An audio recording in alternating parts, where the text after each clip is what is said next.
this is always true with superheroes, and I think it's true with people. So your greatest strength can also be your greatest weakness. James, so let's get right into it. Detective 965 had some jaw-dropping revelations, namely the identity of Mr. Oz. Oh yeah.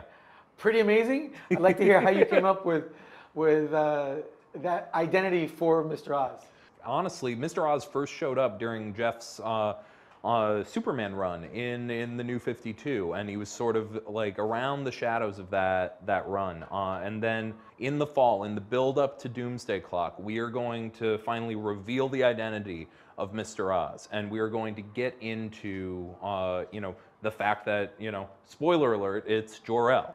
That revelation is going to be earth-shattering for Superman in particular, but for the last year and a half, Tim Drake's been taken off the board. He's been locked away in this mysterious prison by the mysterious Mr. Oz, and you sort of see in the Detective 965 that Jor-El sees a lot of himself in Tim Drake. And like how? Tim, going all the way back to his origin, has always been someone who sees there's a problem out there, and he tries to convince other people, like, you have to solve this problem, you have to solve this problem. But when no one else will, he puts it on himself. Yeah, that is very much like Jor-El, yes. Yeah, Right. and we see that in the origin, which we bring back in 965, the classic Tim Drake origin from A Lonely Place of Dying. And we see him realize, like, okay, but Bruce Wayne is struggling after the death of Jason Todd, and Batman is falling apart and he's going to die. He needs a Robin, so he takes the identity on himself. Then in that same issue, you see the other person who's been locked up with him,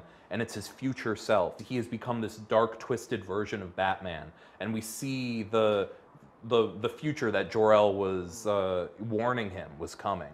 So that sets the stage for A Lonely Place of Living, which is going to really rattle the entire Bat family and the cast of Detective Comics. It's interesting that this story that's going to reverberate across the Bat family comes from Superman's dad. Yeah. And, you're treading into some risky waters there, because this is like, Uncle Ben and Bucky is that type of character. Jor-El has really been, along with, the Waynes, that untouchable death. Yes. And so I'm wondering, were there discussions with you and Jeff, like, hey, we're walking a delicate line here. The benefit is that the writer who's really handling the fallout, particularly with Superman, is Dan Jurgens, and I don't think there's a living person who has written Superman more than Dan Jurgens. So you have someone who's a real a real protector of the true essence of Superman in Dan Jurgens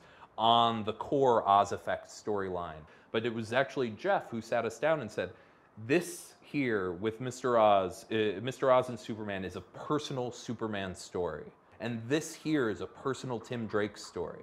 And so they start in the same place, but they go off and affect the Superman family and the Batman family. And they're two different stories that are sort of told in, we've also got two Tim Drakes fighting Doomsday. We've got some fun stuff in there too.